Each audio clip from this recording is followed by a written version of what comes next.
আজ বৌদ্ধ ধর্মাবলম্বীদের প্রধান ধর্মীয় উৎসব শুভ বুদ্ধ পূর্ণিমা। প্রার্থনা সহ নানা আনুষ্ঠানিকতার মধ্য দিয়ে উদযাপিত হচ্ছে পবিত্র এই দিন। বুদ্ধ পূর্ণিমা উপলক্ষে নানা আয়োজনে আমাদের সঙ্গে যুক্ত হয়েছেন আমাদের দুজন সহকর্মী। প্রথমে যেতে চায় জুয়েল থিওটনেসের কাছে।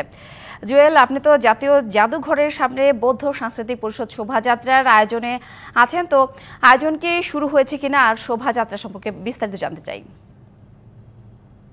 শোভাযাত্রার সময়টা একটু পিছিয়েছে, কারণ যারা অতিথি আছেন তারা মাত্র এসেছেন।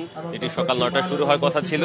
শোভাযাত্রা হবে তার আগে যে আনুষ্ঠানিকতা সেটি হচ্ছে এখানে ছোট্ট করে অস্থায়ী মঞ্চ করা হয়েছে, যেখানে কিছুক্ষণ আগে সংক্ষিপ্ত প্রার্থনা করা হয়েছে। প্রার্থনা এবং বুদ্ধের যে স্তোত্র আছে, বৌদ্ধ যে স্তোত্র, সেই স্তোত্রটি উচ্চারণ করা হয়েছে। সেখানে সবাই অংশ নিয়েছেন, অতিথিরা এসেছেন। এখানে সবাই যারা যারা আছেন মঞ্চে তারা সংক্ষেপে প্রত্যেকে শুভেচ্ছা বক্তব্য রাখবেন।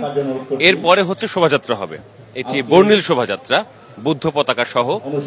সেই শোভাযাত্রাটি এই জাতীয় জাদুঘরের সামনে থেকে শুরু হয়ে টিএসসি হয়ে দোয়েল চত্বর হয়ে শহীদ মিনারে গিয়ে শেষ হবে। এরপরে আলোচনা আছে, সেটি পরের বিষয়। তবে যে বর্ণাঢ্য আয়োজনের ক্ষেত্রে এই শোভাযাত্রা এবং যে আলোচনা আছে, আলোচনা পর্ব, এবং এখানে সবাই সবার সাথে সবার যে সৌহার্দ্যপূর্ণ সম্পর্ক হচ্ছে, কুশল বিনিময় করছে, একটি সম্প্রীতির পরিবেশ তৈরি হচ্ছে। সরকারের গুরুত্বপূর্ণ ব্যক্তিরা এসেছেন, সব মিলে এখানে একটি উৎসবমুখর পরিবেশ। কিছুক্ষণের মধ্যে এই শোভাযাত্রা শুরু হয়ে যাবে। এরপরে যে অন্যান্য আনুষ্ঠানিকতাগুলো আছে সেটি এখানে সম্পন্ন হবে। জুয়েল, ধন্যবাদ। নিশ্চয়ই শুরু হলে শোভাযাত্রার খবর আপনার কাছ থেকে জেনে নিব। এবার যেতে চাই, আমাদের আরেক সহকর্মী আছেন মাহফুজা বৃষ্টি, বাড্ডায় আছেন। বৃষ্টি, জানাবেন যে বাড্ডায় বুদ্ধ পূর্ণিমা আনুষ্ঠানিকতার কি কি আয়োজন করা হয়েছে, সেখানে যারা এসেছেন কি বলছেন?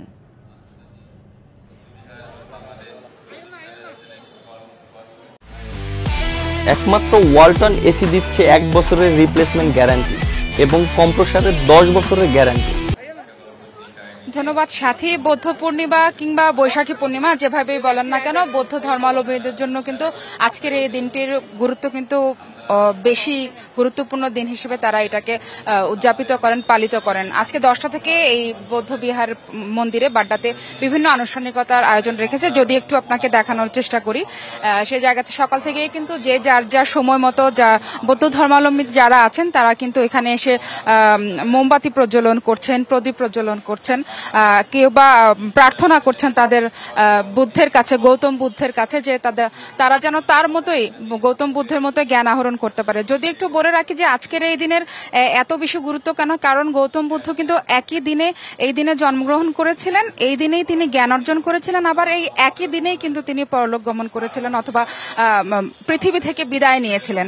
সেই জায়গা থেকে তার স্মরণে এই 3টা তিথিকে মিলিয়ে কিন্তু একটা দিনেই এই বৌদ্ধ পূর্ণিমা উদযাপন করা হয়। যদি একটু জানিয়ে রাখি যে সাথী, গতকালকে কিন্তু থাইল্যান্ডেও কিন্তু বৌদ্ধ যে ফেডারেশন আছে, থাইল্যান্ড বুদ্ধিস্ট ফেডারেশন, সেই জায়গা থেকে কিন্তু তাদের উদ্যোগে সেখানেও কিন্তু 2 দিন ব্যাপী নানা ধরনের আয়োজন করা হয়েছে এই যে গৌতম বুদ্ধের জন্মতিথি বা মৃত্যুতিথিকে উপলক্ষ করে অথবা বৌদ্ধ পূর্ণিমাকে কেন্দ্র করে। আজকের দিনে কিন্তু আপনি দেখতে পাচ্ছেন ভক্তরা তাদের পরম শ্রদ্ধায় যেসব নিয়ম কানুন আছে, যেভাবে তাদের স্রষ্টাকে, যেভাবে তাদের ভগবানকে অথবা যেভাবে তাদের অনুসারীকে অনুসরণ করা যায় সেভাবে কিন্তু তারা করছেন। এখানে বিভিন্ন ধরনের যে বৌদ্ধ ধর্মে যে মহান ব্যক্তিরা আছেন তাদের মতে তাদের জন্য কিন্তু এখানে খাবার রাখা হয়েছে, পানাহার রাখা হয়েছে, বিভিন্ন ধরনের যেভাবেই কিন্তু ভক্তরা পারছেন সবাই মিলে এখানে চেষ্টা করছেন মোনাজাত করার জন্য। সবকিছু মিলে কিন্তু দেখেন আপনি প্রার্থনা চলছে এখানে, ভক্তরা যেভাবেই পারছে 2 হাত তুলে প্রার্থনা করছেন তাদের পরিবার, সন্তান, সন্ততি সবকিছু মিলে সবাই যেন সুখে শান্তিতে ভালো থাকতে পারে। এই গৌতম বুদ্ধের যে জীবন তাকেই অনুসরণ করে কিন্তু ভক্তরা চলতে চায়। সাথী, ধন্যবাদ বৃষ্টি।